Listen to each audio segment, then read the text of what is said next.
Well, thanks everyone for being here today. My name is Aaron Binder. I'm one of the directors at the Better Way Alliance. I've got with us today Sam Conover, Robyn Hobbs, and Josh McJannett, three fantastic business owners in our network, all retail oriented in similar but different industries. And they've all had a great experience talking up how to build a brand around ethical employment and how to talk about it with authenticity. So we're going to dive right into this. And the Better Way Alliance, just for anyone that's watching this and doesn't know, we're Canada's ethical employer network. We attract and work with progressive, values-based business owners that want to make impacts on legislation in the media and with their peer business owners.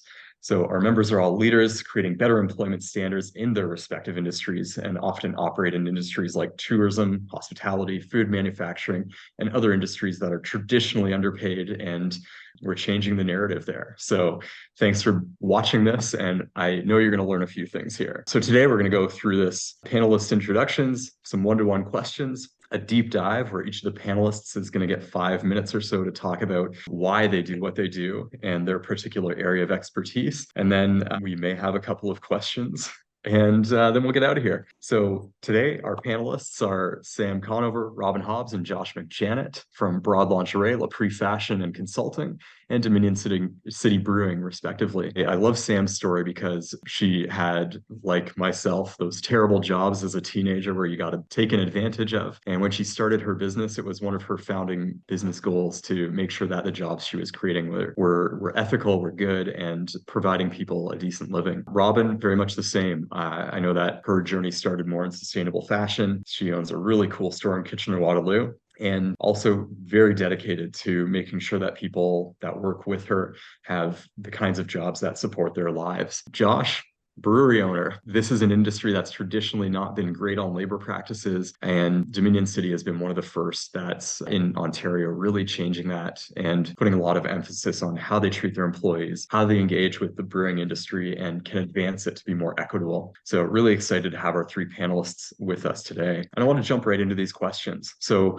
question one is for Sam. You emphasize progress over perfection in your journey towards ethical employment. What was one of the first steps you took in this direction, and how did it shape the future steps you planned? Thank you. When I started my business, I had big plans and a small budget. There are many things I wanted to do, but I knew I couldn't do everything at once. So I started with three main goals. I would pay above a minimum wage, offer a reliable schedule, and offer 5 paid sick days, which was more than what was legally required at the time. When working out my budget, I treated these goals as fixed costs, like rent or internet. That meant making some sacrifices in other areas. So I would DIY a lot of my renovations, needed to open my store, and I would wait to bring in some of the product lines that I had originally planned on. Offering a minimum wage, a reliable schedule, and paid sick days meant I had a good pool of applicants to choose from, and I was able to hire an amazing first employee who is still with me today. The first big step I took towards decent work practices was offering health benefits. I made this decision through research, budget planning, and talking to my staff. When deciding what step I would take next, I wanted to make sure that I was working towards what my employees actually wanted. As I said at the top, I have big plans for my store, and one of my dream goals is to offer a living wage, but I knew it wouldn't be immediately possible to offer both health benefits and a living wage at the same time. So after a lot of research, communication, and budgeting, I decided I could offer smaller wage increases to all staff, including myself, which allowed me to actually move forward with health benefits for my staff and for myself. This was a good choice for practical and for personal reasons. It meant the staff and me were able to afford the care we need to keep our brains and our bodies going. It also meant I had another thing to offer potential new employees. When I hired my third employee, I was lucky enough to have an amazing pool of applicants to choose from. So for me, progress, not perfection, means breaking up your goals into smaller steps. It also means tailoring the order in which you achieve these steps. Every small business has different needs and limitations. There is no one size fits all when it comes to this. Thank you. Yeah, I like that you built these right into the foundation of your business. I inherited my business, or bought into it, I should say. So we've been pieceworking these together over the years, and just building it in is so much easier. So if someone is watching and they're starting a business, these are really important things to look at as you begin that journey. Question two is for Josh. Can you discuss how your commitment to ethical employment has influenced your approach to community engagement and social responsibility? Thanks a lot for the question and for having me. It's great to chat with all of you. Yeah, I mean, I think our commitment to ethical employment has been part self-interest and part, just part of the point. And I say self-interest because, I think about the costs associated, especially as we've grown and our business become more complex. I mean, we are a manufacturing business. We literally make something. We started in my backyard and it evolved to, a company of, I joke, it was a company of -3 with my business partner and I, and a volunteer who's now our head brewer and operations director. And, we're a team of 30 now. And there's a lot of things you don't know when you're mucking around in the backyard that you're going to have to figure out by the time you get to 30. And I can only imagine lots of things I'm going to have to learn before we get any bigger than this. But one of the things that has served us very well has been bringing along people who care along the way with us. And that has paid itself off in dividends, not just in the form of people who are good at what they do and good at their job and therefore, good at helping our company be good at what we do, but it has also paid off because those people, they have an ownership that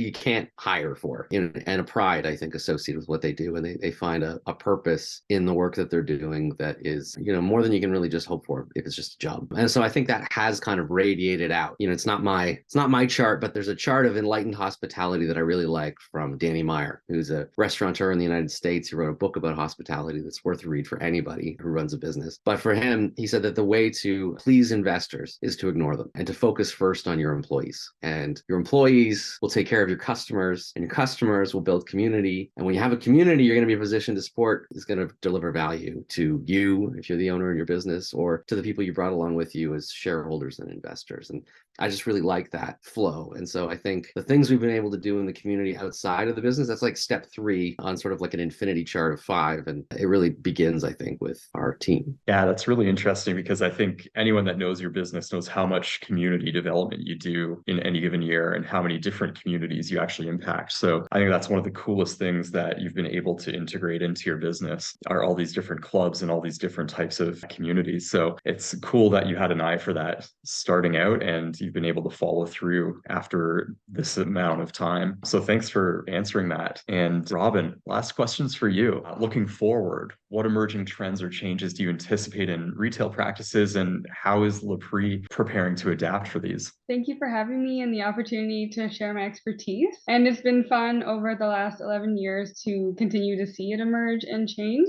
but there will always be the integration of technology and a brick and mortar experience now. And also when I used to work in retail when I was younger, and again, not having great environments that I worked in, there sometimes is this dead space in time if no one's in there. And then what do you do as an employee? It's boring if you're just, trying to tidy racks. And then you want to have this sense of purpose, which kind of ties into what Josh had talked about, having employees that actually find value in their work, because those are the people who will stay with you long term, especially if they feel like they can even, take a project on and bring it to you. I would say working in a grassroots way of having different perspectives and ideas to share within your team, because typically in the retail sector, people complain about having high turnover with employees. And I can relate, same with Sam, that as soon as I opened up to be able to have employees, I've maintained them for years. And that's over COVID closures and having to get creative with how I can use their work and their time, making sure they're happy and feeling that their job is still rewarding, even though we had change over the years. And also in terms of ethical and sustainability practices, those used to be those pioneering brands. Now it's a buzzword. Now it's almost expected. And then there's also in the social media realm, people who are actually trying to figure out the brands that are doing it wrong. So I feel like there's a lot of trying to be transparent, but unfortunately, it can also go the way that it can be marketing to confuse the consumers, which is a lot. And that's why people love to shop at Le Prix. I have a master's in environmental studies. My undergraduate degree was environmental studies and business. So a lot of our community trusts me to be the person that vets the information, vets the brands that we partner with. And so they can have this guilt-free experience. And I'm very grateful that I've been passionate about this since I started Le Prix. And similar to Sam's story, that was the basis of how I started the foundation of Le Prix and continue to grow it. And I think with the rise of, the knowledge that fast fashion is bad for the environment, when I started my master's in 2013, people in my own program said to me, what does fashion and the environment have to do? Like, how are they related? And now it's a lot more well known. Even in media, that is definitely a huge impact and huge polluter. And so I will say, in terms of the future, there's definitely an integration of technology, which can also be useful for communicating information. We have carbon neutral shipping and delivery, which will, I think, become a standard because we're in a climate crisis and a lot of consumers are looking for purchases that can make them feel better about their decision making. Because with Sam saying the online sales for Black Friday for her store, there's a huge impact in the online shopping realm that a lot of people don't know about, but I'm sure just like fast fashion, they will start to know the future impacts of that. And being able to have retailers that you can trust that are actually making decisions for our future, not just to profit off on the bottom line right now. That's wild that even when you were in school for fashion, people didn't understand the environmental impacts. And it's cool that your business directly addresses that, as well as how to get people to be able to afford this kind of stuff as well by providing good jobs. So that's really cool. So now we get a bit of a deep dive. So you're each going to get a chance to talk a bit more about yourselves. I gave you a very brief introduction up front, but let's dive into your businesses. And, Josh, you're up first. I'm really curious to hear what you've got to say. And then we'll go over to Sam and then Robyn. And just let me know when you want me to switch over to the next slide. Yeah, sure. We've got a brewery in the east end of Ottawa. We took over an old t-shirt printing factory almost 10 years ago, and we're in the middle of nowhere. Really, you'd never happen upon our place. We got the keys on a snowy January 1st, a long time ago, and basically built out a small brewery in that time. And we were like, well, I hope we're good at selling beer and kegs to bars and restaurants because nobody is ever coming to our place. And we were really very wrong. And some of these photos are just busy days at the tap room. And honestly, those are the things that are the most fulfilling about our business, is being a bit of a third place for people to gather that's not their home and not work, and where you can run into your neighbor and chat for a quick minute while your kid runs around in the soccer field out front. And I don't know, that's still my favorite part really of this business, is just being a space where people can get to know each other and connect, and we can put a product we're proud of in a glass for somebody. We know about where it came from and what it took to make it, and hopefully people are enjoying themselves while they're with us. So beyond that, the one photo down here is just from this summer. Ottawa, I think, is the only city in the world for whatever reason. We do our Pride Parade in August, so everyone else is June, but this was us in August, a bunch of our team members and friends of the brewery. And to me, a great example of how our people care. It was a Sunday afternoon. People were not working. They did not need to be there, but it was important enough to them to show up to literally wave a flag to our community about our values as a company. And I know there's a lot of pride literally, the faces of the people who were there with us. And obviously I was proud as the person who owns the company to be able to be there to kind of stand in solidarity with the people in our community, especially now. So that's just one day and one example, but that's just a little bit of what we do and why we do it. I'd say if there's been a governing philosophy that we stumbled into, I don't want to lie to you and say that, 12 years ago, 13 years ago, when we were working on this idea, we had this hammered out. I think it's kind of been iterative. It's sort of emerged as we've run our business. But the best I can put it now is that I think our faith is that purpose is both a conduit to and a necessary precondition for profit. And let me tell you, running a capital intensive business, there's definitely a joke that some of my co-owners could make about how we've been heavy on purpose and light on profit for a while. But, I really do believe that if we're building a business that's going to be around for decades, it makes absolute sense to put purpose first. And I really do believe there have been examples that I can point to where I think what we've put out in the world has more than come back to us in spades. And just one example is the loyalty we felt from people at the beginning of the pandemic. And I'm sure Robyn and Sam, might have similar stories about the community around their business and the care people had in that moment for supporting the businesses that they felt mattered to them and they saw themselves reflected in. So I can point to some of those moments, but people can get a beer anywhere. And I'm very proud of what we make. And I can tell you all the reasons why I think it meets a high standard for quality and all those other things. But at the end of the day, I'm really a believer that people need to read something bigger than you and your product and your own self-interest into what you're doing. Otherwise, who cares? Other people can make it cheaper than I can make it. They can probably make it more convenient for you to find it. So why are you coming to my old t-shirt printing factory in the back of Ottawa? Why are you paying more for my product? I think I have to reach you at a certain level and make you believe that there's something that matters in the choice that you're making. So I'd say that's been kind of our North Star. I spoke to this because I wasn't sure if I was actually going to I was very late getting these slides to you, and so I wasn't sure I was going to make it. So I kind of spoke to this, but this is this circle of enlightened hospitality that I spoke about. It's something that really resonated with me when I read this book, and it's something I've seen kind of proven out in what's worked about our business. I also just want to be honest and vulnerable that, like, sometimes when I listen to other business owners and folks speak, you can be left with this impression that it's like this straight line of progress from here to it's like it couldn't be more wrong, and I just want to acknowledge for a minute that, like, we've made lots of mistakes along the way. We've been imperfect, we've fallen short, we've learned things the hard way. And I don't know if there are other business owners who are watching this, you should know you're probably not alone. We're always like keenly aware of the things that didn't work in our own businesses and our own experiences. And for what it's worth, I just want to acknowledge we've had lots of those.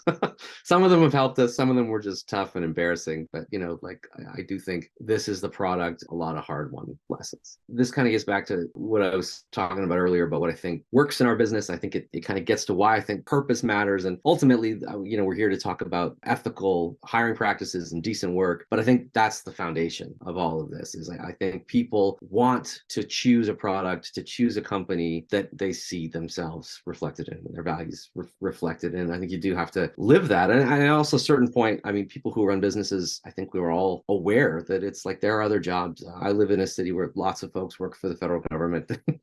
And are home at 5 o'clock. And there's definitely days where I think about that, and like, that is another path. And so why are you doing this? We have limited time. As far as I know, I have one life. So like, I just want to be proud of the one I'm living and what I'm doing with it. And I want to feel like, and do whatever I can do to make the way that we operate be decent along the way. And I think it's absolutely right that if those kinds of things are important to you, you find an authentic, real, genuine way to share that with people. And I think that can be an important and very legitimate way to explain to people what the value proposition is to come to your business. I think it's been something that's worked with ours. It's not without a certain measure of, figuring it out as you go along, and you got to make sure that it feels right the way you're talking about it. But I really think in people's hearts, especially people who are making a choice to support a smaller business, they want to choose something bigger than just your product.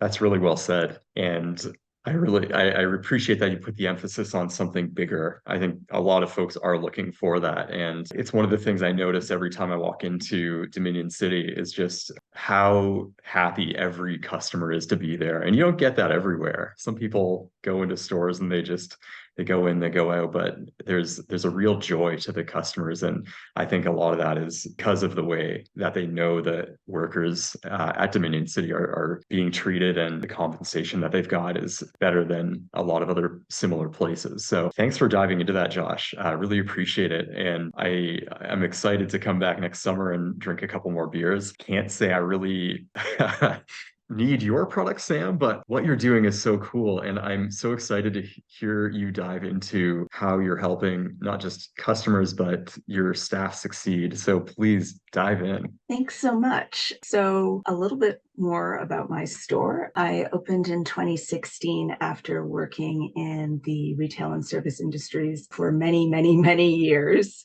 And my goal was to make a space that was better for both customers and for staff. I started my store with the mission of taking the fear and stress out of bra shopping by offering a friendly and accessible and inclusive environment for everyone in it, both customers and staff. My store is really highly service-based. So my staff and I, we work one-on-one with customers to find them what they need. And this can be a really vulnerable experience for a lot of people. So we take what we do really seriously and are always working with the concepts of body neutrality and informed consent in all of our fittings. It's always been my intention to offer ethical employment, but I knew that I wouldn't be able to achieve this all in one go. Over time, I've been able to take steps towards my goal by living by the motto of progress, not perfection. For me, it's important to have an ethical brand because it makes good moral sense. As someone who worked for retail for years, I know that the common retail practices like low wages, unpredictable scheduling, and unhealthy work environments can really take a toll on staff. But it also makes good business sense. By embracing decent work practices, it means that your staff will actually want to work for you. So you get better employee retention, better work, and better customer service. And better employee retention means you don't have to take the time and money to constantly hire and train new employees. And better performance means that you get higher sales. With progress, not perfection, one of the important things is keeping things flexible. So there are no fixed and unchanging set of steps to follow. There is also no fixed and unchanging timeline. Unexpected change will happen, which is kind of rude in my opinion. So in 2019, I got my health benefits program set up and I felt really great about myself. And I was going to start working on living wage and more community engagement and aid. And then in the winter of 2020, COVID hit and all of my plans went out the window and I had to temporarily lay off my staff. When I was able to bring them back, it was initially only on a part-time basis, but I was lucky enough to have a lot of goodwill, trust, and loyalty. So my staff came back to work for me instead of staying home. I moved through lockdowns and ever-changing health requirements while in constant open communication with my staff, which I think is really, really important. Profiting is a very particular job. We're working in a sustained amount of time, in close contact, and within the confined space of a fitting room. So when it came to our risks, our job was closer to that of hairstylists or estheticians. So although we were technically classified as a retail store, when it came to lockdowns and guidelines, our actual real life position was different. So for me, it was really important to recognize the area of risk my staff and myself were in. I also have immunocompromised staff members and customers. So I made all of my decisions during this period based on open communication with my staff. With health and wellness sort of at the forefront of all of our minds, I decided the next step in my progress, not perfection journey would actually be to expand the amount of paid sick days that I offered. I created an emergency paid sick leave policy that covered 67% of lost wages for a period of up to 14 consecutive days in case of COVID infection. This was in addition to our regular policy of 5 paid sick days. Because COVID is still a thing, this is still in place. This policy has meant that if someone gets sick, they're actually able to stay home and recuperate rather than coming in sick to work and getting everyone else sick. Many times in my past of working retail, someone would be sick and then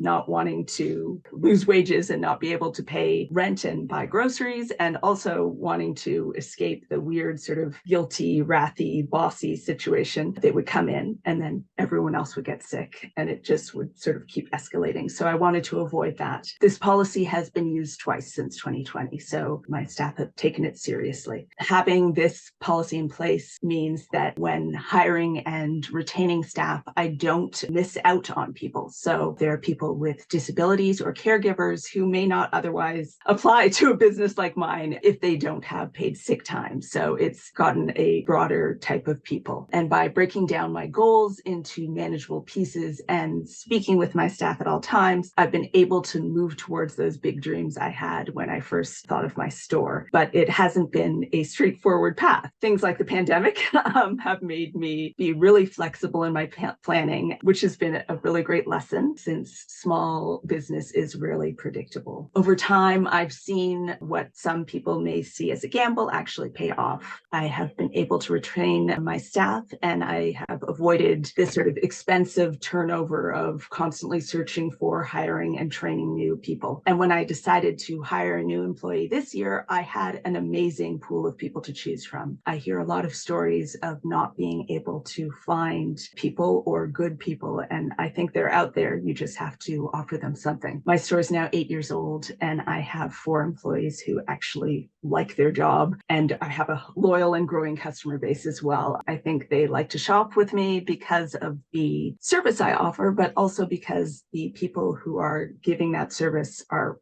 happy. You can really tell when you visit a store and people are miserable. I still have big plans and I know it will take time and I will have to break it down into more steps, but I know that I can get it done because I've done it before.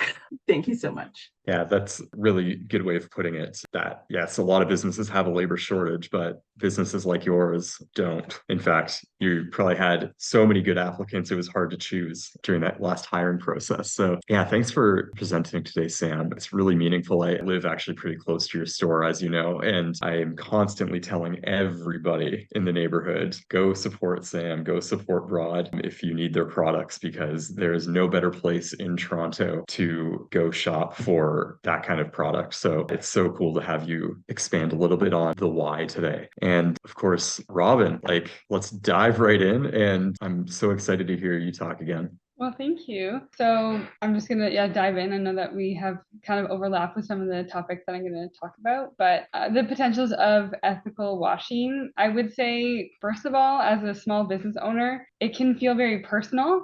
When you're putting your face out, with broad lingerie, you are part of your offering. And same with Prix. I'm also a wardrobe stylist. So a lot of people come in to see me or my staff. I had a baby 3 months ago and I took some time off because I had a baby. And my staff would tell me that people would come in asking, when is Robyn coming back?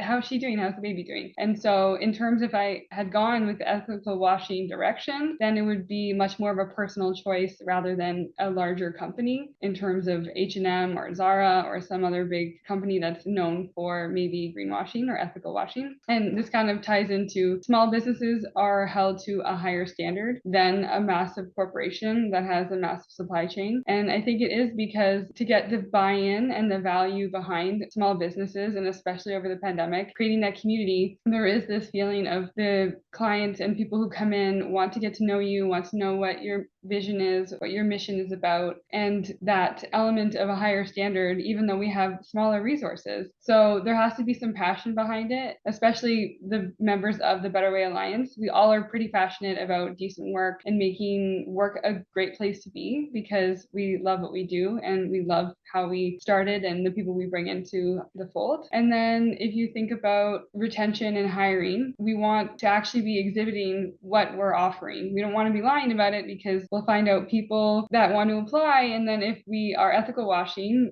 which if no one really knows what ethical washing is we're saying we're doing one thing in terms of practices with people, and I also include environmentalism in there. If we're not actually following through and walking the walk, then people will find out and then they're not going to want to work there. And then there's going to be high turnover, which takes resources and time. And then you just have to keep going. And then similar to broad lingerie, you'll have a community of people coming in to deal with employees who don't actually like what they're doing. And then they might not believe in it. But the stories of the brands that Prix partners with, I always try to partner with female, sustainable Canadian small businesses. And those stories behind their products just get people to connect with it in such a great way that people want to continue to buy that product. And it could be more expensive. And sometimes it is because the buying power of these small businesses is not competitive with a company like Walmart or Amazon that has a massive supply chain. But the story behind it. So for example, one of the brands that I have partnered with is called Pink House. They're based in British Columbia.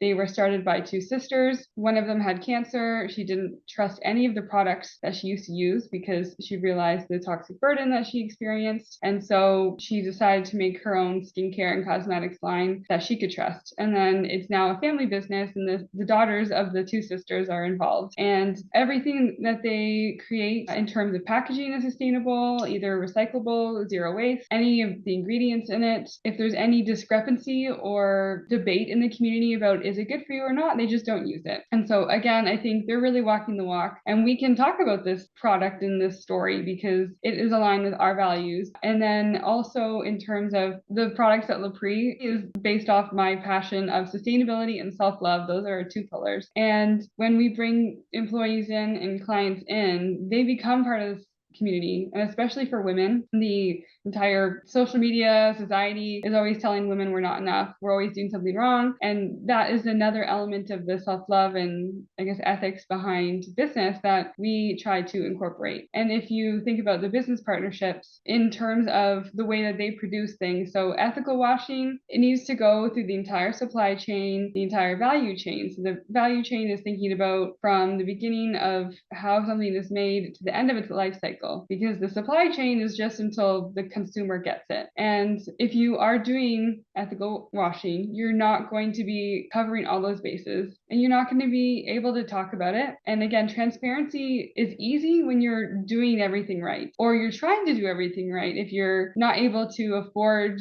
being able to have this marketing campaign to talk about it, but you can have a little link on your website to be able to have some more information. And the business partnerships work two ways. So some of the brands that Prix has partnered with, they have questions about our business practices to decide whether or not we would be eligible and aligned with their values of ethical and sustainability, production and business. And then on the other side of the coin, because Le Prix started as just pre-loved clothing, and then now we have over 20 other brand partnerships with skincare, home, self-care, decor, candles, everything to really support your sustainable and ethical lifestyle, because you can just go to one place or go online and you can get everything you need. But I always ask in-depth questions about their practices, because a lot of brands, they'll use biodegradable, compostable, fair wages, but what are they actually doing? And especially if it's, we have coffee, but that is out of the country. So then we need to have traceability and more information, because where are they being produced and what are the ethics there? Because I hold them to the Canadian standards, not whatever standard is acceptable in whatever country that is. And so a lot of these brands that I ask questions about just stop responding, because they don't want to have any paper trail that actually might outline that they're not doing things as ethically as they're claiming to. Or sometimes the people that I'm asking questions don't even understand how to answer the questions, because again, it's just all for show and it's not actually embedded in the entire company's purpose. And so that's why it took me so long to find so many partnerships. Since Le Prix started 11 years ago, it's a lot more prominent now to find brands that are doing good in the ethical and sustainability realm, and they're actually walking the walk. And also some of these brands that are smaller, they're actually willing to get on board to work with me to create recycling programs and take back programs and reuse programs. And a lot of them want to know how to be better, and they're willing to work with me, which I love. And it's just so rewarding, because we get to have our community and their community make greater impacts. And then this aligns with our customer values. And it does tie back to when the community really rallied for small businesses that they wanted to see from the pandemic, that they felt this alignment. I will say that even over Christmas around 2020, I had people come in and say, I saw on Facebook I'm supposed to support small businesses, so here I'm buying Christmas gifts because I want to support you. And they had never been into Le Prix or been online shopping at the store before. And so because especially, even the economy now with the interest rates that have really gouged a lot of people and their extra spending money, you have to have that strong connection of authenticity and brand trust to be able to maintain having your business last, with your customers wanting to spend their hard-earned money in a way that they can feel good about, they can get something that they love. And then in my experience, they actually will tell their friends and their community members about Le Prix, and there's this brand buy-in about doing great things in our community and being able to have a product that is great in performing, but also something that you can really feel good about and that has the story behind it. Thanks so much. That's really cool. I love that last little bit there, because I think it gets to the heart of the issue that when you build a culture that your people can thrive in, your customers can thrive in that environment as well. And it really does take a little bit of extra effort, but once you build it, the returns become so much greater. So thank you, all three of you, for highlighting like a little bit more of your journey today. And one of the things that really excites me about this is like, we're talking about this, and I think some business owners would look at this and say like, oh, well, they're just radicals. They're the fringe. But more and more people are really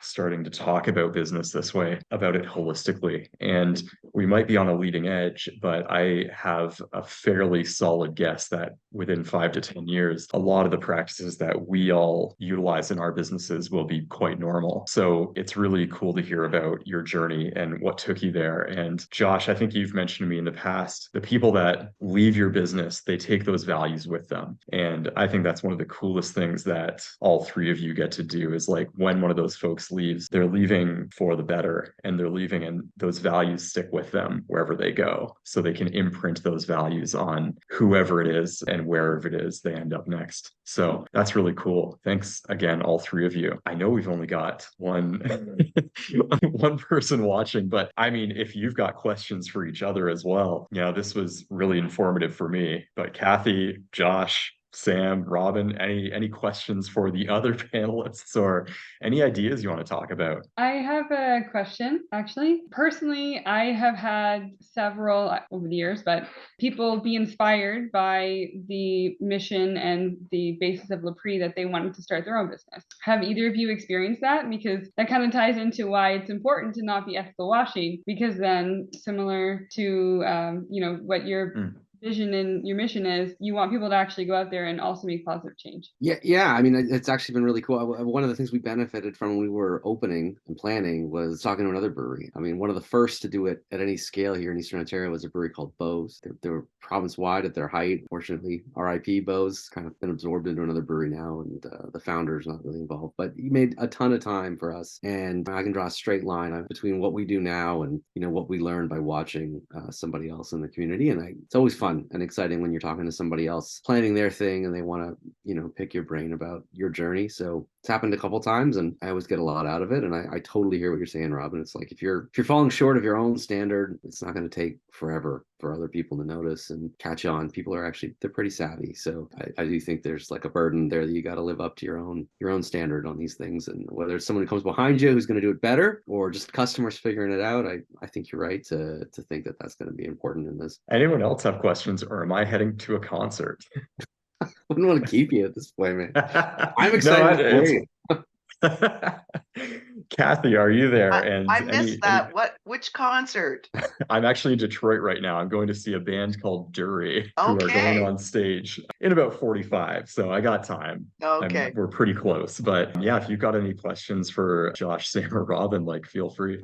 Well, I'm not normally shy with a microphone. So, I'm really blown away. I sent a message to Aaron to say, blown away by your passion, all three of you, and your commitment to your brand and reputation. And really, I'm passionate about many of the topics that you spoke of, all three of you. And I'm a little stumped at the moment for questions, which isn't a normal thing for me. It's not commonplace, but I'm sure I will connect back with Aaron with some follow-up questions.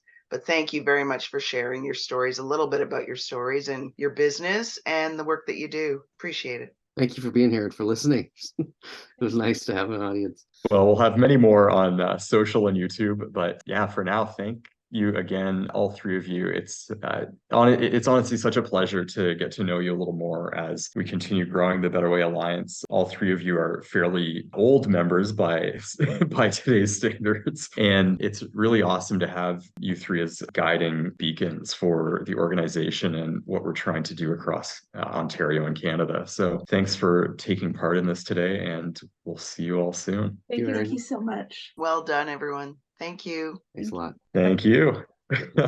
Bye, everybody. Bye. Bye.